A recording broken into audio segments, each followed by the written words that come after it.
Hi everyone, welcome back to Odisha Lem. Dear student, today we are discussing about plus 3 5 semester economics honors code 12 selective question.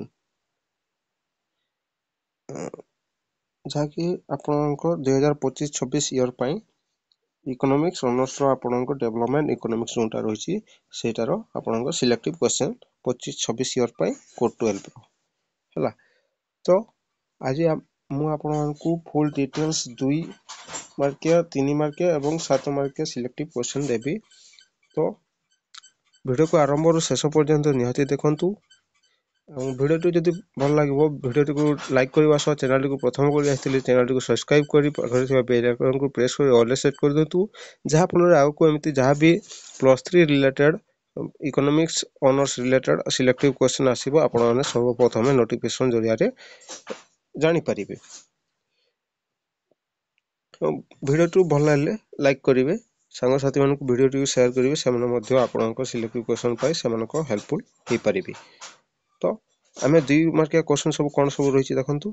2 ମାର୍କିଆ ଫାର୍ଷ୍ଟରେ ରହିଛି ଆପଣଙ୍କ what is sustainable development. Sustainable development କ'ଣ ସେଇଟା ଗୋଟେ ଆପଣଙ୍କ important question, ଯାହାକି ଆପଣଙ୍କ ବହୁତ ବର୍ଷ ଆପଣଙ୍କ ବାର ଏକ୍ଜାମରେ ଆସିଛି, ଏ ବର୍ଷ ବି ଆସିବାର 100% ଚାନ୍ସ ରହିଛି। ନେକ୍ସଟ ଆପଣଙ୍କ ରହିବ what is capital output ratio. Capital output ratio ଦେଇଥିବ କିମ୍ବା COR ବୋଲି ବି ଆପଣଙ୍କ ଦେଇପାରେ, କିମ୍ବା COR ଷ୍ଟାଣ୍ଡ ଫର୍ ଡେକ୍ସ, ଏମିତି ଆପଣଙ୍କ କ୍ୱେଶ୍ଚନ ଦେଇପାରେ। ଆପଣଙ୍କ ସେଇଟା ସର୍ଟ କ୍ୱେଶ୍ଚନରେ ଆସିବ, କିନ୍ତୁ ଏଇଟା ଆପଣଙ୍କ 2 ମାର୍କିଆ କ୍ୱେଶ୍ଚନ ଯେଉଁ ଅଛି ଏଇଟା ବି ସର୍ଟ ମାର୍କି। କ୍ୟାପିଟାଲ ଆଉଟପୁଟ୍ ରେସିଓ କ'ଣ ସେଇଟା ଆପଣମାନେ ପଢ଼ିକି ଯିବେ। ତାପରେ ରହିଲା state the main features of Rostow's take off stage ହେଲା, ଏଇଟା ଗୋଟେ ଇମ୍ପୋର୍ଟାଣ୍ଟ କ୍ୱେଶ୍ଚନ। ତାପରେ ଆପଣଙ୍କ ରହିବ 4 number question what is HPI। HPI କ'ଣ ଏଇଟା ଗୋଟେ ଇମ୍ପୋର୍ଟାଣ୍ଟ କ୍ୱେଶ୍ଚନ। ତାପରେ ନେକ୍ସଟ ରହିବ what is Lorenz curve. Lorenz curve କହିଲେ କ'ଣ ବୁଝ, ଆପଣଙ୍କ ଏଇଟା ଗୋଟେ ଇମ୍ପୋର୍ଟାଣ୍ଟ କ୍ୱେଶ୍ଚନ, ନିହାତି ପଢ଼ିକି ଯିବେ ହେଲା। ତାପରେ ଆପଣଙ୍କ 3 ମାର୍କିଆ କ୍ୱେଶ୍ଚନ ରହିବ। 3 ମାର୍କିଆରେ କ'ଣ କ'ଣ ରହିବ, ହାଉ ଇଜ୍ PQLI କନଷ୍ଟ୍ରକ୍ଟେଡ୍ ହେଲା, ଏଇଟା ଗୋଟେ ଇମ୍ପୋର୍ଟାଣ୍ଟ କ୍ୱେଶ୍ଚନ, ଆପଣଙ୍କର ବାର ଏକ୍ଜାମରେ ଆସିଛି, ଏ ବର୍ଷ ବି ଏକ୍ଜାମରେ ଆସିବାର 100% 101% ଆପଣଙ୍କ ଚାନ୍ସ ରହିଛି ହେଲା। ତାପରେ ଆପଣଙ୍କ କ୍ୱେଶ୍ଚନ ରହିବ ଆପଣଙ୍କୁ 2 ନମ୍ବରରେ what do you mean by stationary state ହେଲା। ଷ୍ଟେସନାରୀ ଷ୍ଟେଟ୍ ଏଇଟା ଗୋଟେ ଆପଣଙ୍କ ନୂଆ କ୍ୱେଶ୍ଚନଟି, ଯାହାକି ଆପଣଙ୍କ ଏ ବର୍ଷ ଆସିବାର ଚାନ୍ସ ରହିଛି 100% ହେଲା। ତାପରେ ନେକ୍ସଟ ରହିବ What is the golden rule level of capital accumulation in solo model? এটা ଗୋଟେ important question। ତାପରେ ଆପଣଙ୍କ ରହିବ What is meant by vicious circle of poverty? ଏଇଟା ଗୋଟେ important question, ଯାହାକି ଏଇ ବର୍ଷ ଆପଣଙ୍କ ଆସିବାର ଚାନ୍ସ ରହିଛି। ଆଉ ଗୋଟେ question ଆପଣଙ୍କୁ କହିଦେଉଛି, ଯେଉଁ ପୋଭର୍ଟି ରହିଛି ସେଟାକୁ ଦୂରୀକରଣ କରିବା ପାଇଁ କ'ଣ ସବୁ ପଦକ୍ଷେପ ଗୁଡ଼ିକ ଆପଣଙ୍କ ସରକାର ନେଇଛନ୍ତି, ସେଇଟା ଗୋଟେ ଆପଣଙ୍କ question ଆସିପାରେ, ଆପଣଙ୍କ ଲଙ୍ଗ କ୍ୱେଶ୍ଚନ ଆସିପାରେ, 3 ମାର୍କିଆରେ ଆସିପାରେ ହେଲା। ତାପରେ ଆପଣଙ୍କ ନେକ୍ସଟ କ୍ୱେଶ୍ଚନ ଆପଣଙ୍କ what is per capita real GDP। Per capita real GDP କହିଲେ କ'ଣ ବୁଝ, ଏଇଟା ଗୋଟେ ଇମ୍ପୋର୍ଟାଣ୍ଟ କ୍ୱେଶ୍ଚନ ହେଲା। ଦେଖନ୍ତୁ ଆପଣମାନେ ଯଦି କହିବି ଆପଣଙ୍କ ସର୍ଟ କ୍ୱେଶ୍ଚନ ଯାହାକି 1 ମାର୍କିଆ ଆପଣଙ୍କ MCQ କ୍ୱେଶ୍ଚନ ଦରକାର, ସିଲେକ୍ଟିଭ କ୍ୱେଶ୍ଚନ ଦରକାର, ଆପଣମାନେ ମୋତେ କମେଣ୍ଟ କରି ଜଣାଇବେ, ମୁଁ ଆପଣଙ୍କୁ ନିହାତି ସେ କ୍ୱେଶ୍ଚନ ଗୁଡ଼ାକ ଡିସ୍କସ୍ କରିଦେବି ହେଲା। ତାପରେ ନେକ୍ସଟ ଆପଣଙ୍କ 7 ମାର୍କିଆ କ୍ୱେଶ୍ଚନ ସବୁ କ'ଣ ରହିବ ଦେଖନ୍ତୁ। 7 ମାର୍କିଆ କ୍ୱେଶ୍ଚନ ରହିବ critically ଏକ୍ସାମାଇନ୍ ମାର୍କ୍ସିଆନ୍ model of economic development. ଏଇଟା ଗୋଟେ ଇମ୍ପୋର୍ଟାଣ୍ଟ କ୍ୱେଶ୍ଚନ ହେଲା।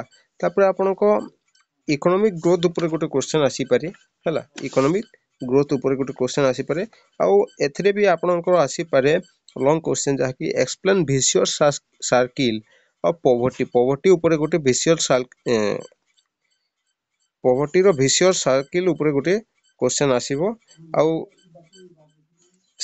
ସେ ଜିନିଷଟା କେମିତି ଆପଣ ବ୍ରୋକ୍ କରିପାରିବା ସେ ଗୋଟେ ଆପଣଙ୍କ କ୍ୱେଶ୍ଚନ ରହିବ ସେ ଲଙ୍ଗ କ୍ୱେଶ୍ଚନରେ ହେଲା, 7 ମାର୍କିଆ ପ୍ରଶ୍ନରେ। ତାପରେ ନେକ୍ସଟ ରହିବ explain briefly the effects of corruption economic development ହେଲା। ଏଇଟା ଗୋଟେ ଇମ୍ପୋର୍ଟାଣ୍ଟ କ୍ୱେଶ୍ଚନ, ଆପଣ ନିହାତି ପଢ଼ିକି ଯିବେ। ଆପଣଙ୍କୁ ଆଜି ବି ଯାହା ଦେଉଛି ଆପଣଙ୍କ ସିଲେକ୍ଟିଭ କ୍ୱେଶ୍ଚନ, ସେଇଟା ଆପଣଙ୍କ ଇମ୍ପୋର୍ଟାଣ୍ଟ।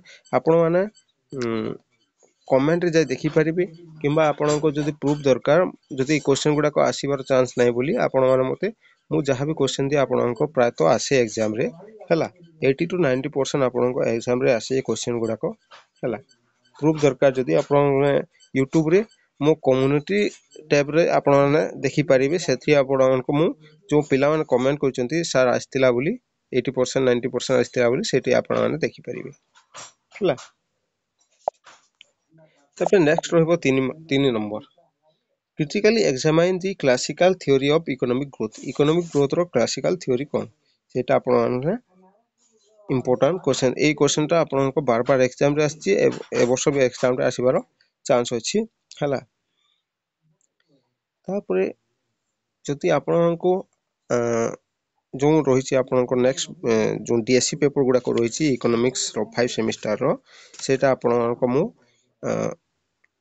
ଗତକାଲି ଛାଡ଼ିକି ତା ଆର ଦିନ ଆପଣଙ୍କ ମଙ୍ଗଳବାରରେ ଆପଣଙ୍କ ମୁଁ ସିଲେକ୍ଟିଭ ଦେଇଦେବି ହେଲା ଏଇ କ୍ୱେଶ୍ଚନ୍ ଗୁଡ଼ାକ ପଢ଼ୁଥିବେ ଆପଣଙ୍କ ଯଦି ଏଇ ଦୁଇ ପେପର ଯେଉଁ ସକାଳୁ ଅପଲୋଡ଼ ହେଇଛି ଆପଣଙ୍କ କୋର୍ 11ର ସେଇଟା ବି ଆପଣଙ୍କ ପ୍ଲେଲିଷ୍ଟ ମୁଁ ଭିଡ଼ିଓ ସେ ଭିଡ଼ିଓର ଲିଙ୍କ ମୁଁ ଆପଣଙ୍କୁ ଡିସ୍କ୍ରିପସନ୍ ବକ୍ସରେ ଦେଇଦେଉଛି ଆପଣମାନେ ସେଠି ଦେଖିପାରିବେ ଆଉ ଯଦି ବି କିଛି ଡାଉଟ୍ ଅଛି ଆପଣମାନେ ମୋତେ କମେଣ୍ଟ କରି ବୁଝିପାରିବେ ଧନ୍ୟବାଦ ଜୟ ଜଗନ୍ନାଥ ଜୟ ଶ୍ରୀରାମ